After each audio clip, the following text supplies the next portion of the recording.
Hi, I'm Keelani. I just graduated from business school last month, thanks to my grandparents who raised me since I was 8 after my parents died in a car crash.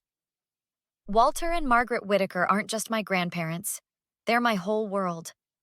They turned their successful real estate investments into a $5 million estate, living in a beautiful colonial house in Connecticut, where I grew up surrounded by love and stability. My graduation party was going perfectly until they showed up. I was laughing with my best friend Tori by the punch bowl when the doorbell rang. "Wonder who that could be. Everyone's already here," Tori said, munching on a mini quiche. I shrugged and went to answer it.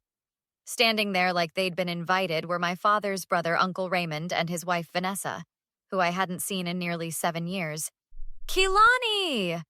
Look at you, all grown up and graduated!"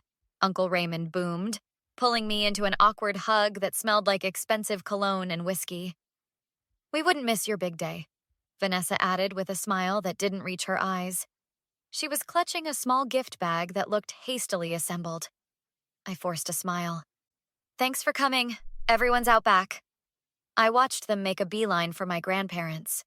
Grandpa Walter looked surprised but pleased, while Grandma Margaret seemed more reserved. Within minutes, Raymond had his arm around Grandpa's shoulders, talking animatedly.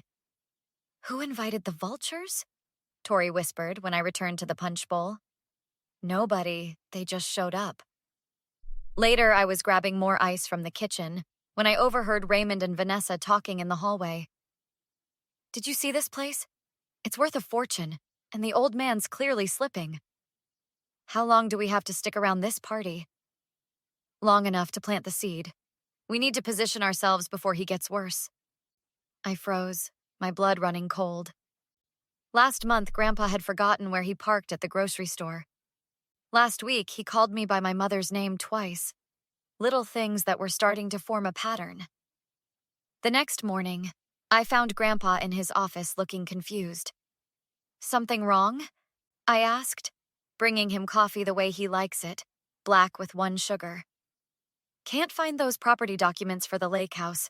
Could have sworn they were right here in this drawer." He tapped his temple. Memory's playing tricks again. I helped him look, but the files were definitely missing. So were the folders containing information about their investment accounts. That afternoon, I caught Raymond studying the family photos in the hallway. "You know, Keelani, your grandparents aren't getting any younger. Have they talked to you about their estate planning?" "That's their business," I replied coolly. "Family business," he corrected, his tone friendly but his eyes calculating. "I'm just concerned about Walter. Noticed some memory issues. As his only son, I feel responsible." After they finally left, I called my friend whose father works at the bank. "Hey, Jeff, can you ask your dad if he knows anything about Raymond Jackson's financial situation? Just curious."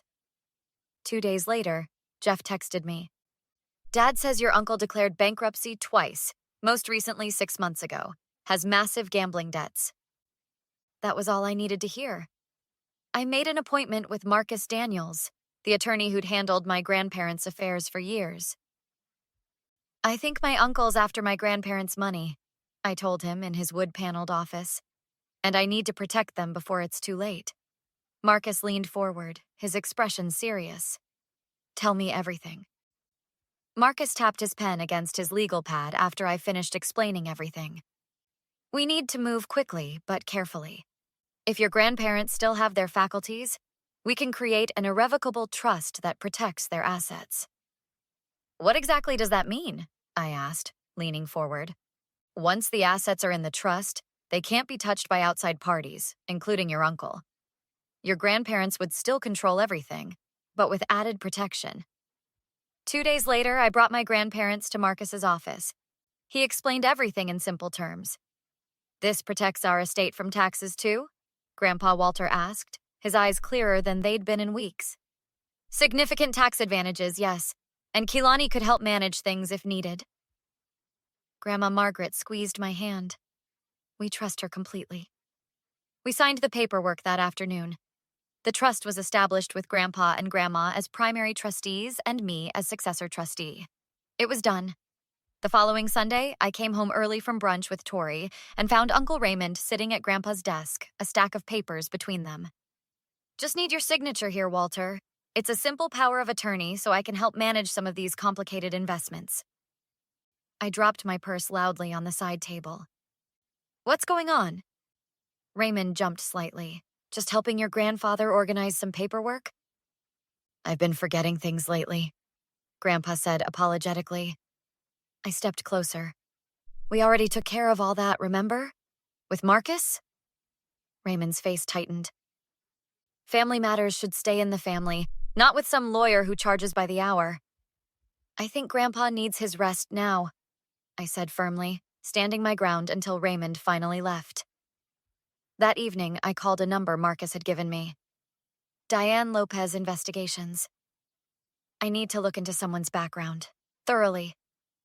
That's what I do best, honey. Come by tomorrow and bring a check. Diane was a former cop with sharp eyes and a no-nonsense attitude. Her office smelled like coffee and paper. I need everything on Raymond Jackson. Previous addresses, financial history, criminal record, the works. The next day, Tori came over with a shopping bag. Got the cameras.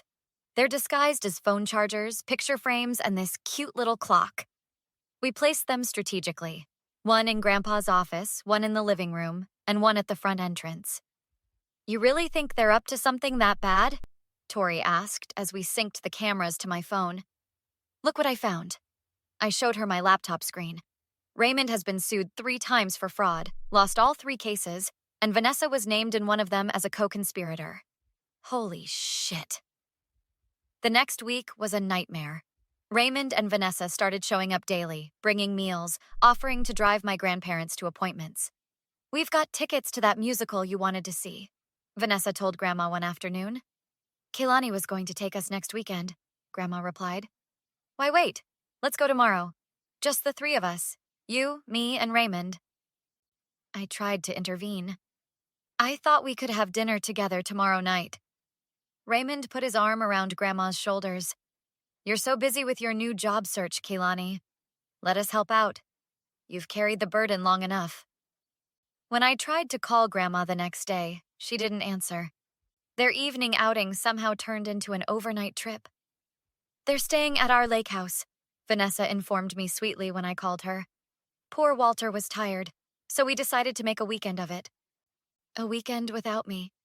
The isolation had begun. Monday morning, my phone rang while I was making coffee. Kehlani, you need to see this. Diane's voice had an urgency that made my stomach drop. Can you meet me in 30 minutes? At the diner, Diane slid a folder across the table. Your uncle was charged with elder financial abuse in Arizona 5 years ago. Case was settled out of court. I flipped through the documents, my hands shaking. He stole from his wife's parents? Drained their accounts of nearly $200,000 before they caught on? The settlement included a non-disclosure agreement, which is why it didn't show up in basic background checks. This is exactly what I needed. I tucked the folder into my bag and rushed home.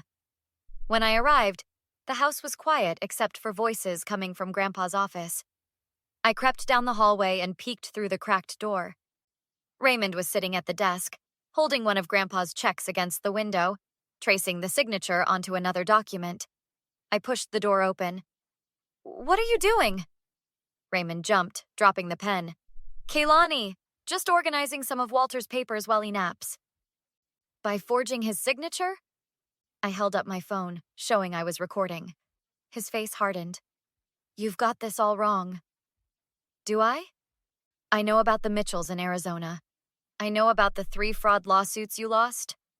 He stood up, suddenly looking much larger in the small office. You're in way over your head, little girl. Vanessa appeared in the doorway. What's going on? Our niece thinks she's caught us doing something wrong, Raymond said with a cold smile. She's threatening us with her little phone video. Turn that off, Vanessa snapped, stepping toward me. Back up, I warned. Everything's being recorded and uploaded to the cloud. And it's not just this room. Their eyes darted to the clock on the shelf, one of Tori's hidden cameras. You think you're so smart, Raymond hissed. You have no idea what you're dealing with. Actually, I do. I know exactly what you're trying to do, but there's one problem with your plan. And what's that?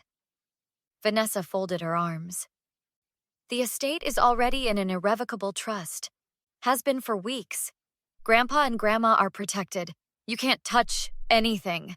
Raymond's face flushed deep red. You lying little bitch. He lunged forward, grabbing my arm so hard I dropped my phone. You think you can outsmart me? I've been working angles since before you were born. Let go of me. Listen carefully. He tightened his grip. You're going to call that lawyer and undo whatever you did. Then you're going to convince your grandparents to sign a new power of attorney. Or I swear to God, I'll make sure you never see them again. They'll never believe you over me, I said, trying to sound braver than I felt. Won't they? Vanessa smiled coldly. Walter's memory is getting worse by the day. We've been telling him you've been stealing from them. Just little suggestions at first. But it's amazing what people will believe when they hear something often enough. I wrenched my arm free. I have proof of everything. The forgery, the threats, your history in Arizona. Prove it, Raymond challenged. Show your hand. I pulled out a single page from Diane's file, just enough to show I wasn't bluffing. Raymond snatched it from me, scanning it quickly. This means nothing. You think an old settled case will scare me? I've got your grandparents wrapped around my finger. By the time I'm done, they'll think you're the threat. We'll see about that, I said, retrieving my phone from the floor. I suggest you both leave now. This isn't over, Raymond warned as they headed for the door. Not by a long shot. After they left, I checked the camera footage on my phone. Everything was captured perfectly. The forgery, the threats, the assault. I forwarded it all to Marcus and Diane, then called Tori. It's all coming together, I told her. Now we wait for them to make their next move. The next morning, I presented Detective Harris with my evidence folder and laptop. These are serious accusations, Miss Jackson. That's why I brought receipts. I played the video of Raymond forging Grandpa's signature, followed by the threatening confrontation. My phone rang. It was Grandma, panic in her voice. Kalani, Raymond, and Vanessa are packing up all our important papers. They say we need to move them for safekeeping. Don't let them take anything. I'm on my way with the police. When we arrived, Raymond was loading boxes into his SUV. Police, stop what you're doing, sir. Raymond froze.